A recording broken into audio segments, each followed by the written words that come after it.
Hello!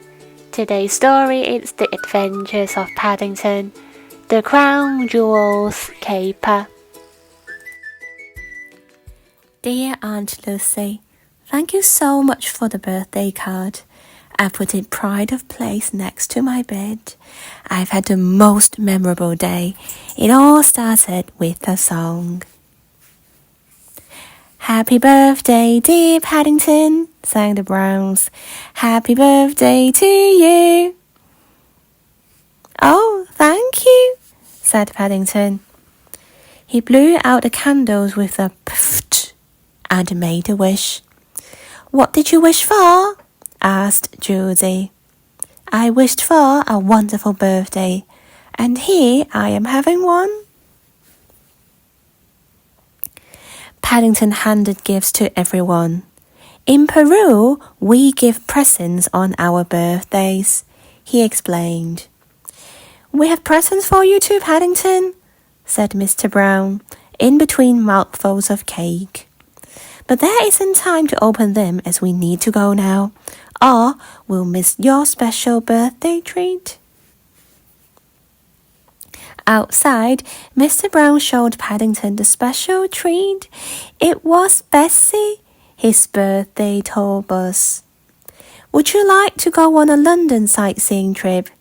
Mr. Brown asked. Very much indeed, said Paddington. Paddington hurried back inside, placed the last slice of birthday cake under his hat, and off they went. There was so much to see in London. Paddington gasped as they passed the Houses of Parliament. Goodness! What an enormous clock! Judy explained that the clock's bell was called Big Ben. Hello, Ben, called Paddington. Dong! Oh, he said hello back, said Paddington. Now, said Mrs. Brown, who wants to go on a boat trip along the River Thames? Me, yes, please, they all cheered. The Browns got on the tour boat, but just as Paddington ran to join them, there was a great gust of wind. Whoosh! And his hat flew off. As he went back to get it, he heard honk. Oh no, cried Paddington, the boat! Stop! Come back! Paddington shouted. But it was too late. Paddington watched sadly as the boat left without him. He was wondering what to do when he spotted a rowing boat attached to the jetty. He put on a life jacket and jumped in. Paddington had never rowed before, and at first he went round in circles. Just as he got the hang of it, he got excited and let go of the oars. Oh dear, he said, as they floated away. How was he going to catch up with the Browns now? Suddenly, a huge passing boat made a giant wave, sending Paddington spinning through a mysterious archway. Whoa! Splosh, crash, bang! The poor soggy bear found himself washed ashore in a strange place that looked a bit like a castle. Welcome to Traitor's Gate, said a talking sign. Only the world's worst criminals arrive through this gate. Well, that's not very nice, thought Paddington. After a bit of exploring, Paddington found some nice dry clothes in a cupboard. He hung his wet ones up to dry and put the slice of birthday cake under his new hat. He looked very smart. Back on the river, the Browns suddenly realized Paddington wasn't on board. I can't believe we've lost Paddington on his birthday, cried Jonathan. Don't worry, said Mrs. Bird. We'll find him. And they leaped back in Bessie to search the streets of London. Meanwhile, Paddington bumped into someone wearing the same clothes as him. "You must be the new beef eater," said the man. "Welcome to the Tower of London." I'm not a beef eater," said Paddington. "I'm just lost." "Don't worry, I'll show you around," said the beef eater. In the courtyard, a flock of ravens was squawking hungrily.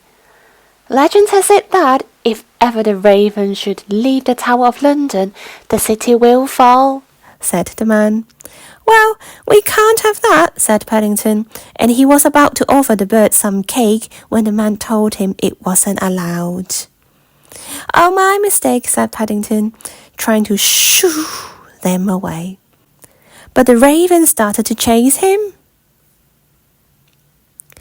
Paddington ran into a dark room to escape the hungry ravens. It was full of glittering golden objects.